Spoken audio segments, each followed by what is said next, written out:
Line Arabian dates. இப்போ அது line லயனா டே. இது தரும் ஆரோக்கியம் இயற்கையானது. லயன் லயனா பிரீமியம் டேட்ஸ். எந்த சமையலும் ருசி தேடும் ரகசியம். 20 ரூபாய்.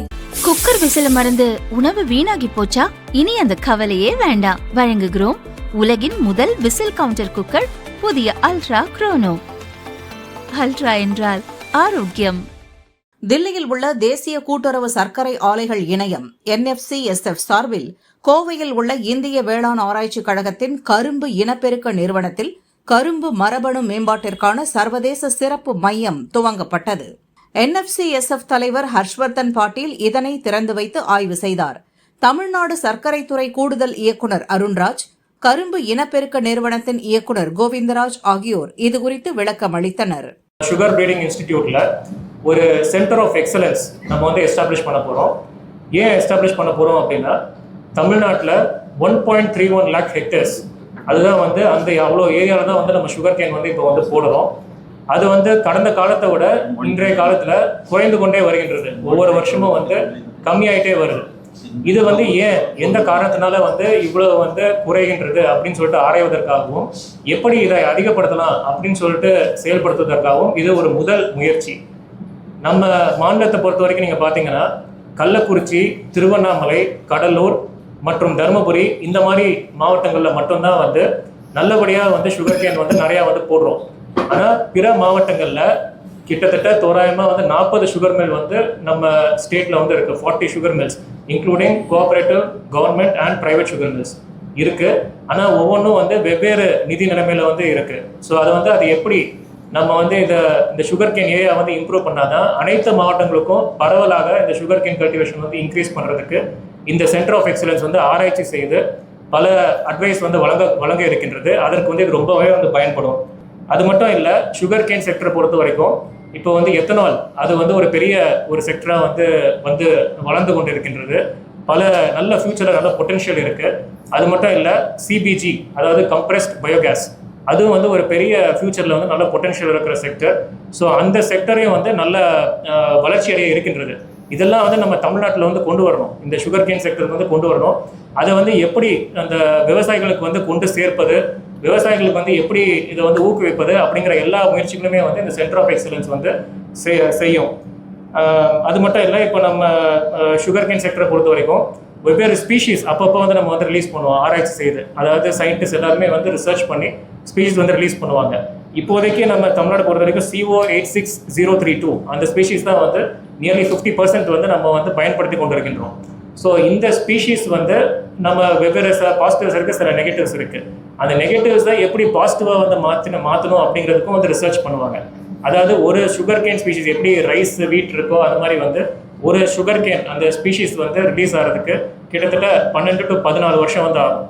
இந்த 12-14 வருஷம் அந்த சைக்கிளை வந்து டிக்ரீஸ் பண்ணி இன்னும் கொஞ்சம் டிக்ரீஸ் பண்ணி வித்தின் 10 years ஒரு நியூ ஸ்பீஷீஸ் வந்து ரிலீஸ் பண்ணுறதுக்கு உண்டான ஆக்டிவிட்டீஸ், இனிஷியேட்டிவ்ஸ் எல்லாமே வந்து இந்த சென்டர் ஆஃப் எக்ஸலன்ஸ் இன்ஸ்டியூட் வந்து நடத்தும்.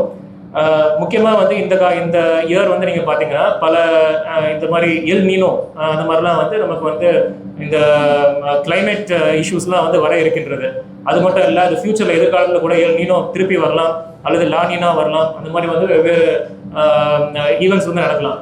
இந்த மாதிரி வந்து ஈவெண்ட்ஸ் நடந்தாலுமே climate resistant, disease resistant species வந்து எப்படி உருவாக்கலாம், எப்படி வந்து ஆராய்ச்சி செய்து கொண்டு வரலாம் அப்படிங்கிற நடவடிக்கையும் வந்து இந்த சென்டர் ஆஃப் எக்ஸலன்ஸ் நடத்தும். இது வந்து உள்ளபடியே வந்து ரொம்ப மிக சிறப்பான ஒரு முயற்சி. இது வந்து இதுவரைக்கும் தமிழ்நாட்டில் வந்து இந்த மாதிரி ஒரு சென்டர் ஆஃப் எக்ஸலன்ஸ் வந்து ஏற்படுத்தப்படவில்லை சுகர் கேனுக்காக. ஸோ சுகர் கேன் செக்டரை இம்ப்ரூவ் பண்ணுறதுக்கு இது வந்து ஒரு நம்பர் 1 எஃபர்ட். அண்ட் இது வரும் காலத்தில் இந்த இனிஷியேட்டிவ் வந்து நம்ம எஸ்டாப்ளிஷ் பண்ணுறதுனால, இந்த சென்டரை எஸ்டாப்ளிஷ் பண்ணுறதுனால நிறைய மாற்றங்கள், நல்ல விதமான மாற்றங்கள் இந்த சுகர் கேன் செக்டரில் கண்டிப்பாக வந்து அமையும். ஆகவே விவசாயிகளோட முன்னேற்றத்துக்கு ரொம்பவே வந்து பயன்படும். அதனால் வந்து எல்லா பொதுமக்களுக்கும், விவசாயிகளுக்கும் இந்த முயற்சியை கொண்டு சேர்க்கணும்னு சொல்லிட்டு நான் கேட்டுக்கொள்கிறேன். Doctor P. கோவிந்தராஜ், இயக்குனர், கரும்பு இனப்பெருக்க நிலையம், கோயம்புத்தூர். எங்கள் நிறுவனத்தில் வந்து இப்போ எத்தனால் ப்ரொடியூஸ் பண்ணுறதுக்கு தனியாக ஒரு வெரைட்டி டெவலப் பண்ணலாம் அப்படின்னு சொல்லிட்டு ஒரு ஆராய்ச்சி பண்ணியிருந்தோம். அதில் முடிவு என்ன சொல்லுச்சுன்னா, எது வந்து கரும்பு மகசூல் அதிகமாக கொடுக்கிறதோ எந்த வெரைட்டியில் சர்க்கரை கட்டுமானம் அதிகமாக இருக்கிறதோ அது எல்லாம் எத்தனாலுக்கு பொருந்துகிற மாதிரி இருக்கிறது. இதை கருத்தில் கொண்டு நாங்கள் CO 11-015 என்ற ஒரு வெரைட்டியை ரிலீஸ் பண்ணியிருக்கிறோம். அது வந்து சர்க்கரை கட்டுமானம் மிக அதிகமானது, மகசூல் அதிகமாக கொடுக்க வல்லது. ஸோ நார்மலாக எந்த வெரைட்டினாலும் சரி நாங்கள் ரிலீஸ் பண்ணும்போது மகசூல் சர்க்கரை கட்டுமானம் ரெண்டுமே பார்ப்போம். அதனால் இப்போ ரிலீஸ் பண்ணுற எல்லா வெரைட்டியுமே கண்டிப்பாக எத்தனால் ப்ரொடக்ஷனுக்கும் உபயோகமாக உள்ளதாக இருக்கும். ரீசெண்டாக வந்து எங்களுடைய வெரைட்டி CO 21-003 அந்த வெரைட்டி 86-032க்கு மாற்றாக பரிந்துரைக்கப்படுகிறது. ஏரியா இன்க்ரீஸ் பண்ணுறதுக்கு புதிய ரகங்கள் மற்றும் புதிய டெக்னாலஜிகள், தொழில்நுட்பங்களை வந்து நாங்கள் வந்து செஞ்சுக்கிட்டு இருக்கோம். கண்டிப்பாக காஸ்ட் ஆஃப் கல்டிவேஷன், இந்த ப்ரொடக்ஷன் காஸ்ட்டை கம்மி பண்ணுறதுக்கான டெக்னாலஜிகள் எங்கள் இன்ஸ்டியூட்டில் பண்ணியிருக்கோம். அந்த பேக்கேஜை வந்து விவசாயிகள் செயல்படுத்துவதன் மூலம் அதிகமான லாபத்தை பெற முடியும். லேபர் பிரச்சனை அதுதான் ஒரு மேஜர் பிரச்சனையாக இருக்குது.